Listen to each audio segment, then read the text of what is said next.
Bonjour, c'est Anaïs. Aujourd'hui, je vais vous expliquer comment bien choisir sa poussette.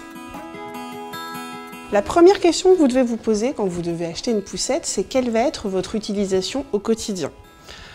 Est-ce que vous habitez dans un appartement? Est-ce que vous habitez dans une maison? Est-ce que vous avez un ascenseur? Est-ce que vous avez des marches à gravir tous les jours? La deuxième chose importante à prendre en compte, c'est que la poussette idéale n'existe pas. Donc il va falloir faire des concessions. Ce que je vous conseille, c'est de faire une liste des choses qui sont importantes pour vous. Par exemple, est-ce que c'est important que votre poussette soit maniable? Est-ce que c'est important que votre poussette rentre dans le coffre de votre Steam Mini? Est-ce que c'est important que votre couleur préférée soit sur votre poussette? Toutes ces questions-là, il va falloir les lister et faire un tri pour savoir quelle est la poussette qui correspond le plus à vos attentes. Intéressons-nous à la bête. Ceci est une poussette. Je ne vous apprends rien. On va s'intéresser aux détails. D'abord, les roues. Il en existe de plein de sortes différents. La chose sur laquelle je vous invite à faire attention, ce sont sur les suspensions. C'est important pour vous, pour votre maniabilité, mais c'est important aussi pour le confort du bébé. Ensuite, vous avez le châssis, qu'on va retrouver sur toutes les poussettes. Vous avez des poussettes qui vont vous proposer une option nacelle, qu'on appelle aussi landau, et assise, dans lequel vous allez mettre votre enfant à partir de 6 ou 9 mois.